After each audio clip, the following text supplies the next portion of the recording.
You wanted the best. You've got the best podcast. The hottest podcast in the world. The Chris Voss Show, the preeminent podcast with guests so smart you may experience serious brain bleed. The CEOs, authors, thought leaders, visionaries, and motivators. Get ready. Strap yourself in. Keep your hands, arms, and legs inside the vehicle at all times, because you're about to go on a monster education roller coaster with your brain. Now, here's your host, Chris Voss. Hi, folks. Chris Voss here from the ChrisVossShow.com, the ChrisVossShow.com. Are you ready for the massive roller coaster with your brain? Oh, my gosh. We've had some amazing authors that have come on the show that have been talking to us about the science of the brain, and the shows haven't come out yet, but the next couple shows, you're going to see them. Well, it's actually going to be the next couple prior to this show. So if you're seeing this show, you've missed the past 2 or 3. So make sure you watch those because they're really important. I want to reiterate it. We're putting out 2 to 3 shows a day, much like a radio show. Simon Schuster and Penguin Random House are pretty much auto booking the show now, which has gotten it a little bit out of control, but we're trying to rock it. But make sure you're catching and listening to 2 or 3 shows a day because we're doing the work, people. And you always got to remember the real benefit is to you, because if you're smarter and if you know more and you're more intelligent, you're more sexier to whoever you want to attract. So if you find that you're getting more likes on Tinder and stuff, and more people are flirting with you and checking you out, it's because you're listening to Chris Voss Show. That's some of the science we learned on some of the prior episodes. So check that out as well. Anyway, guys, as always, refer the show to your family, friends, and relatives. The guilt and shaming begins. Go to goodreads.com/Chris Voss, youtube.com/Chris Voss, linkedin.com/Chris Voss. And if you think I'm funny here, we're trying to do some funny stuff on TikTok as well as the cuts of the podcast on the show. He is an amazing, prolific author, and he joins us on the show today. I'm really excited to have him. Marc Cameron is on the show with us today. He's written a multitude of books, more than I can count, because I flunked kindergarten. I didn't really, but who does? No, seriously. He has written his latest book that just came out April 25th, 2023. It's called Breakneck, a captivating novel of suspense. It's an Arliss Cutter novel from the series there, and it's already just racked up 1,058 ratings on Amazon alone, so it's highly popular, and I think that's just for the hardcover as well. There's still the paperback and all that other good stuff. So we're going to be talking to him today about his amazing books and everything he's done, and he's also into the Tom Clancy series. You may have heard of that series. It's highly popular. So if you haven't checked it out, then we'll get into that and what that's about. He is a retired Chief Deputy U.S. Marshal. Marc Cameron spent nearly 30 years in law enforcement.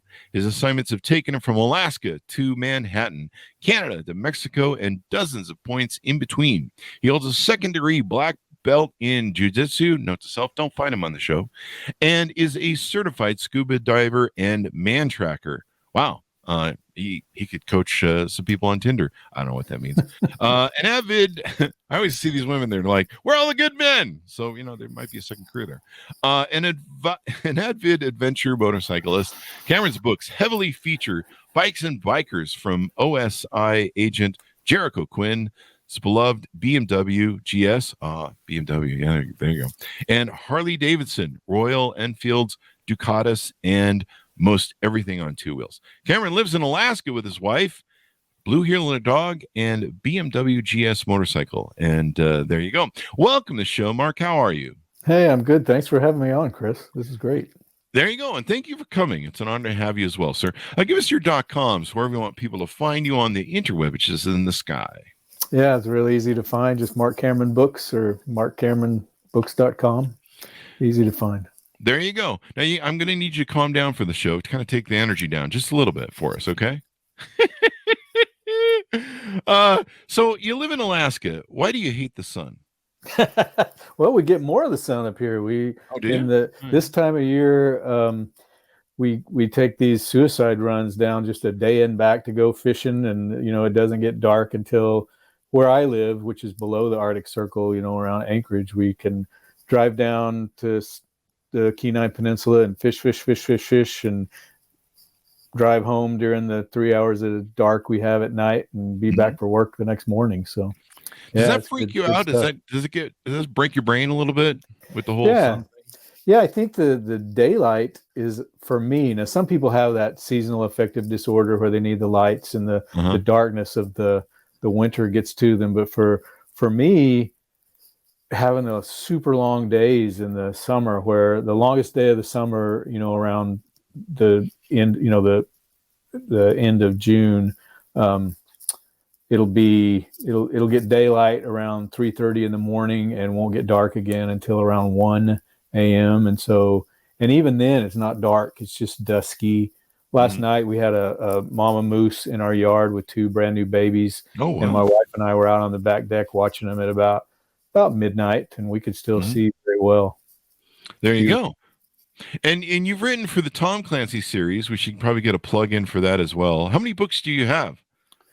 So about 26 books overall. I'm just finishing my 7th in the Jack Ryan Senior series for the Tom Clancy estate, and that will actually be my last. I've told them that I'm going to step away. Marc Graney did them before me, so several authors do. Mike Madden wrote the Jack Juniors, and then when I started writing the seniors, and then Don Bentley writes the Jack Juniors now. Marc Graney was writing the Tom Clancy books when Tom Clancy was still alive. I think Marc started in 2011 or 2012, and wrote a couple while Tom Clancy was still alive with Tom Clancy. Oh, and wow. Then, so he had the opportunity to actually meet the man. I never met him, but I've been a Tom Clancy fan since I was, in 1984, when I was a rookie police cadet in the academy.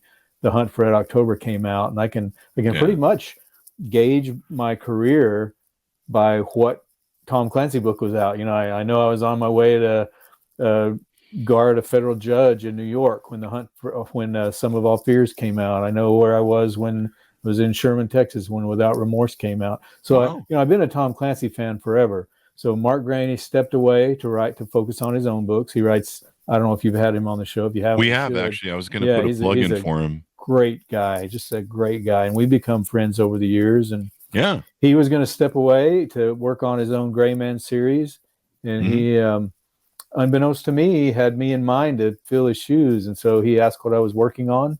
I was writing a Jericho Quinn novel called Field of Fire. I sent him he said, "Hey, could you send it to me? I'll give you a cover blurb." And so I said, "That'd be great." So I sent him the manuscript, and a couple of months later, I heard from my agent that he had forwarded it on to his publisher, and they showed it to the estate and asked me to write the next Jack Ryan. So it was out of the blue. Hi, folks. Chris Voss here with a little station break. Hope you're enjoying the show so far. We'll resume here in a second. I'd like to invite you to come to my coaching, speaking, and training courses website. You can also see our new podcast over there at chrisvossleadershipinstitute.com. Over there, you can find all the different stuff that we do for speaking engagements if you'd like to hire me, training courses that we offer, and coaching for leadership, management, entrepreneurism, podcasting, corporate stuff. With over 35 years of experience in business and running companies as CEO. And be sure to check out chrisvossleadershipinstitute.com. Now back to the show. We're getting all the Tom Clancy authors on. We had Marc Graney on in February, and then we had Don Bentley on actually April for his the Matt Drake novel, and now we've got you. Now we just need to get Tom Clancy on the show himself. So we'll see if we can work that out. So this has been awesome. And your new novel, this is in your Arliss Cutter series, Breakneck, a captivating novel of suspense. How many are in this series? Books. So that's the 5th. So that's the 5th one. These books tend to, so as you mentioned, I'm retired from the U.S. Marshal Service, and I live in Alaska. My wife and I have lived in Alaska for 25 years. So the very first book in that series takes place on an island down in southeast Alaska called Prince of Wales Island. It's actually the second or third largest island in the United States, but very few people know about it. But it's down close to Ketchikan, probably about 800 miles of logging roads, but very few paved roads. And lot of Tlingit and Haida indigenous folks. And so the cultures there are just phenomenal, but very small, mostly logging and fishing.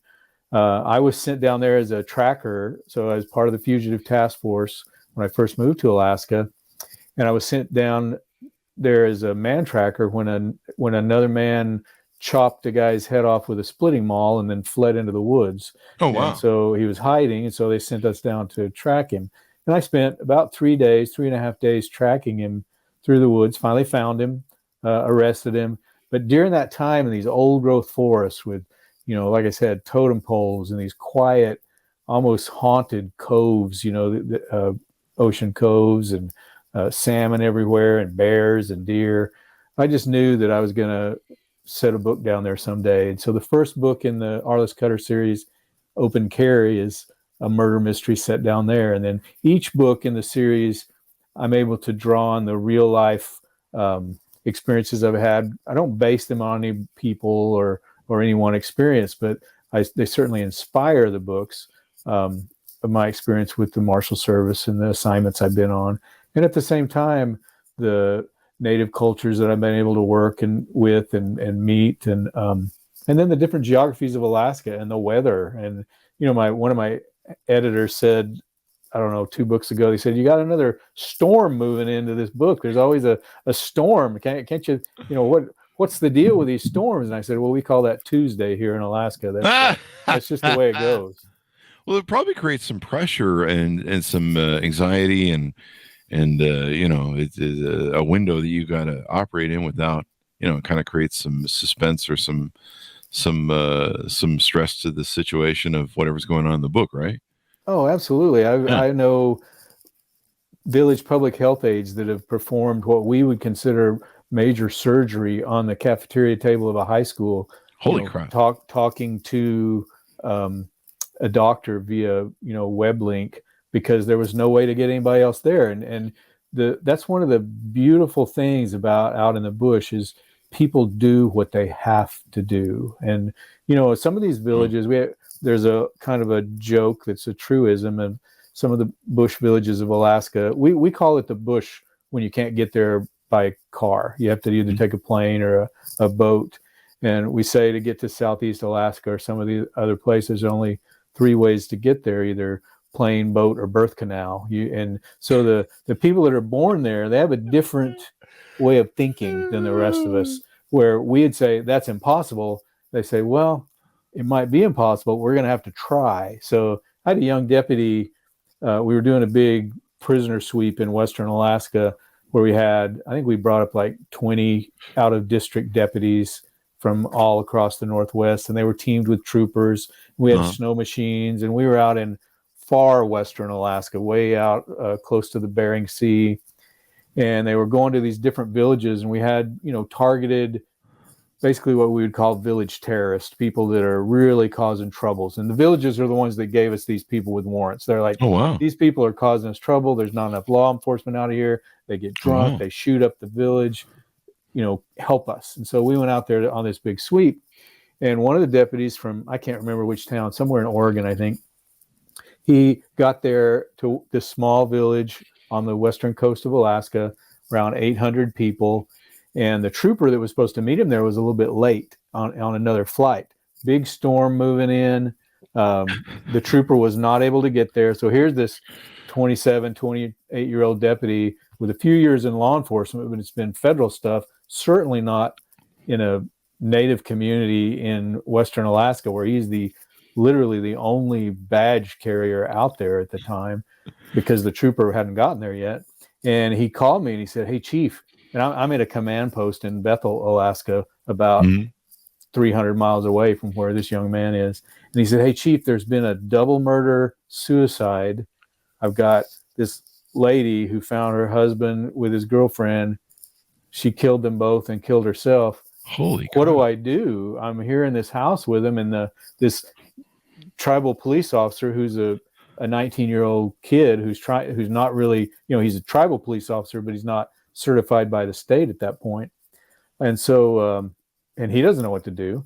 And I said, well, the troopers should be there. And he goes, no, they can't get in. There's a storm. They're not. There's a storm coming. And exactly. So he ended up. We worked with the troopers and Alaska Bureau of Investigation to figure out what to do. And basically, he turned the heat off in the house so that it would keep everything frozen and not, the bodies would stay frozen and all the evidence would stay frozen. And then they sat in the living room and parkas and ate MREs and, for a couple of days till investigators could get there. So It's definitely a very unique kind of law enforcement here, which lends itself to the Arliss Cutter books. And it's fun for me to write because I can show off the agency that I feel like raised me, the Marshal Service, and then the state that I feel like raised me, which is Alaska. So they're great fun to write. There you go. We're talking about the show, about how I asked you if you did some of that, the fugitive stuff, the Tommy Lee Jones sort of things, and you did a little bit of that. Tell us about the protagonist in here. Who is this Arliss Cutter, for those who aren't familiar, so we can open up the door to more readers? And what's he up to? Yeah, so Arliss Cutter is a guy that the best way to describe him is he's a man who will not accept a bully. Something's happened in his past that you find out as you read the books, but some terrible situations happen. He's a former Army Ranger turned deputy marshal, which is very common in the Marshal Service to have folks from the military or law enforcement come aboard because we are such a boots on the ground kind of a law enforcement agency.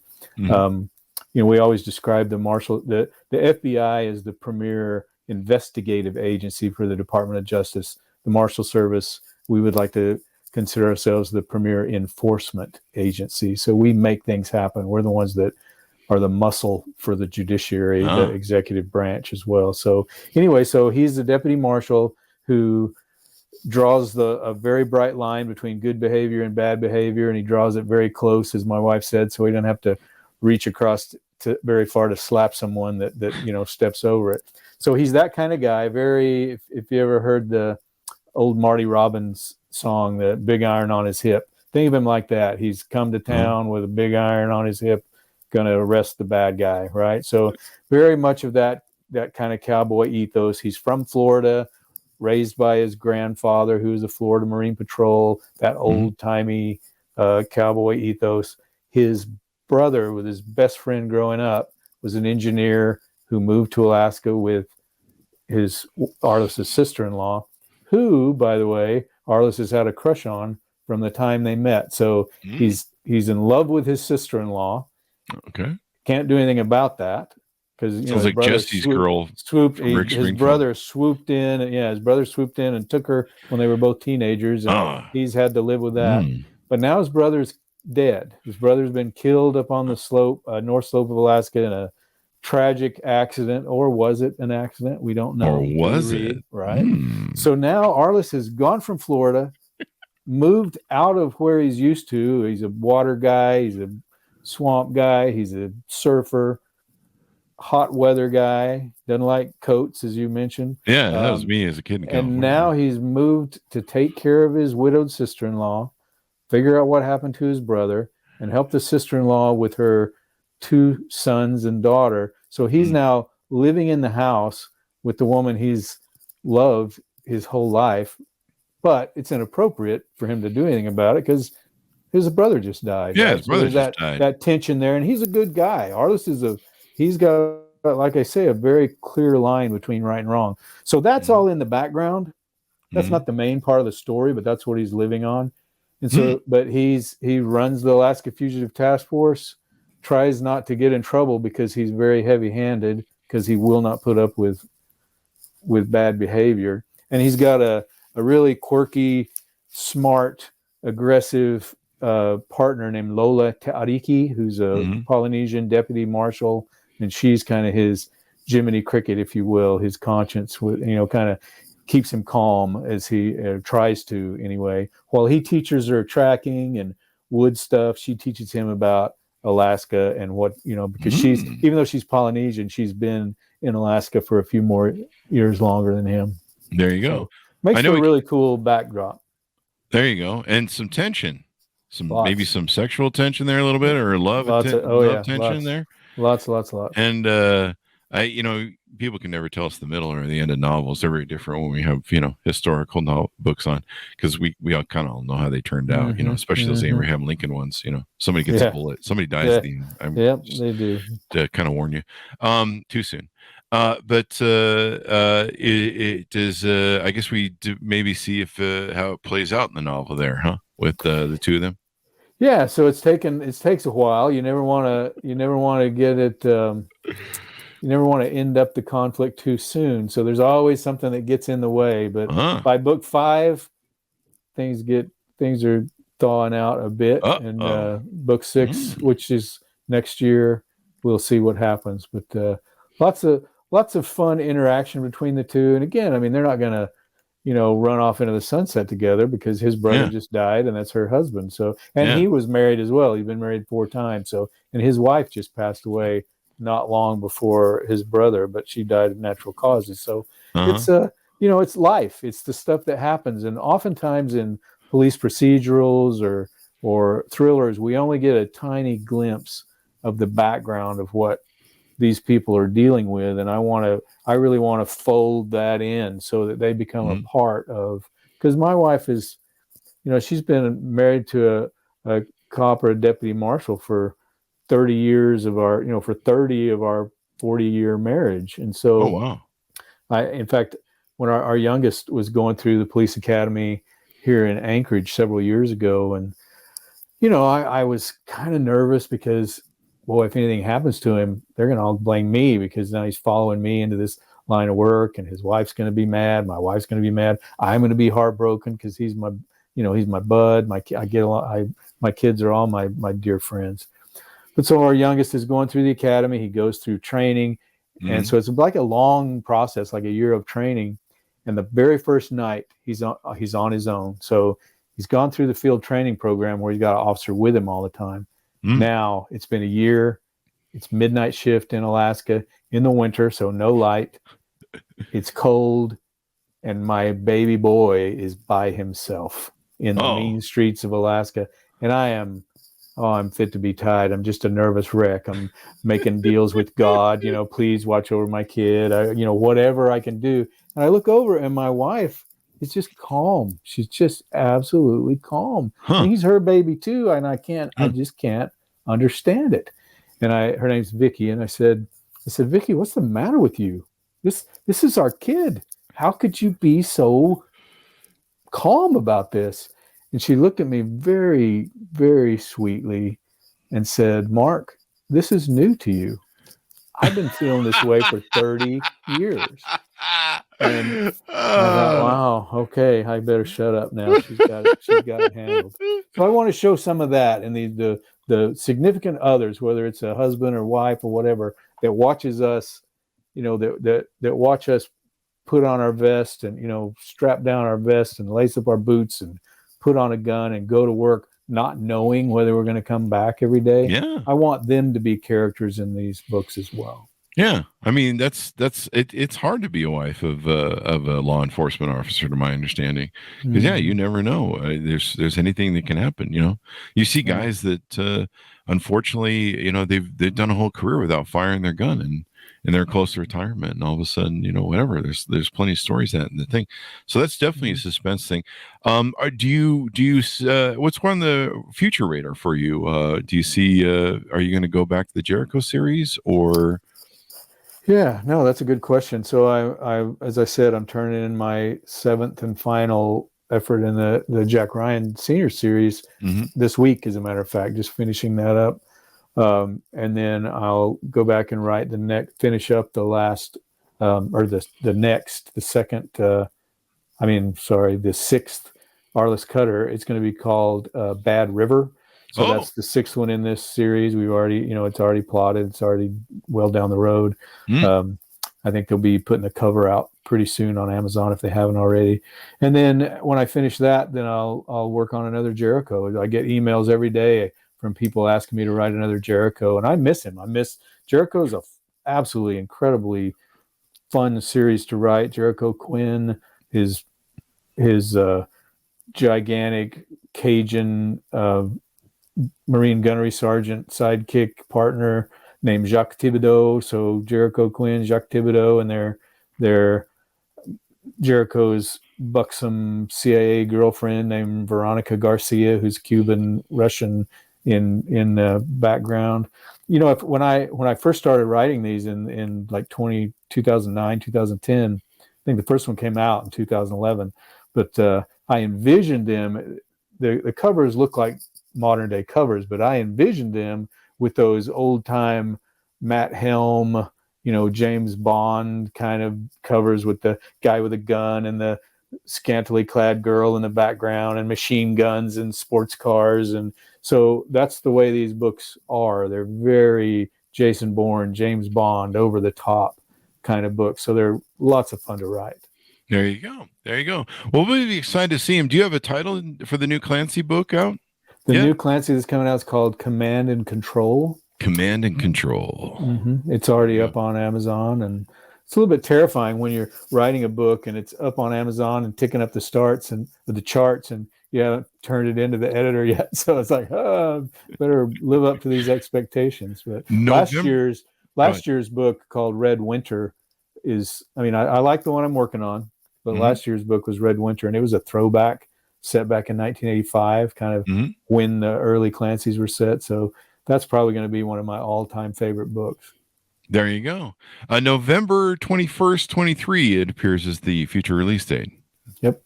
There you go.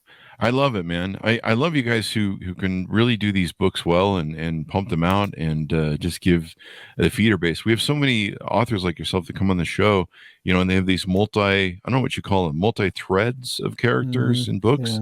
And they'll move from one to the other, and it kind of helps keep things very fresh for them.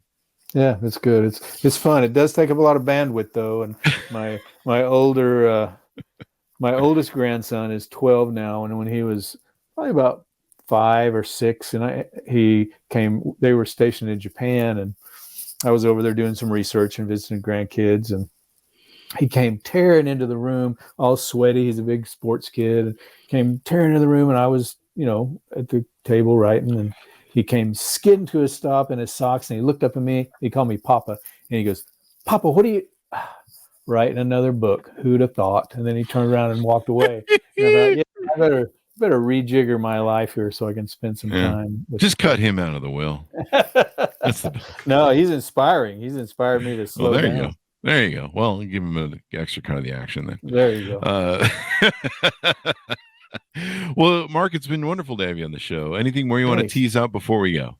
No, I appreciate it. This is great. Just I do enjoy hearing from readers. So if you like the Jerichos or the Cutters or the Jack Ryans, shoot me an email. I'm super easy to find. Just Google Marc Cameron and my ugly mug's there. Of course, the pictures online are prettier. I had hair and my beard was red back in the day, but for some reason they won't put this ugly mug online like they should.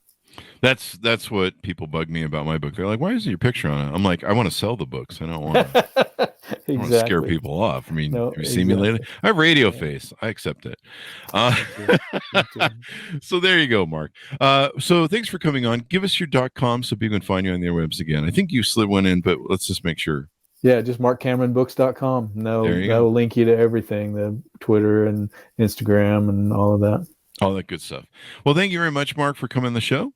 Thanks to my audience for tuning in. Go to goodreads.com/Chris Voss. See everything we're doing over there. Go to youtube.com/Chris Voss. LinkedIn.com/Chris Voss. The big LinkedIn newsletter is huge. The big LinkedIn groups over there. And TikTok. We're starting to put clips on TikTok. And I try and do some funny stuff over there. It doesn't work. It dies more than it kills. But sometimes when you die and you can kill and make people laugh, it's funny. So there you go. Anyway, guys, thanks for tuning in. Be good to each other. Stay safe. And we'll see you guys next time. That should have us out, Marc.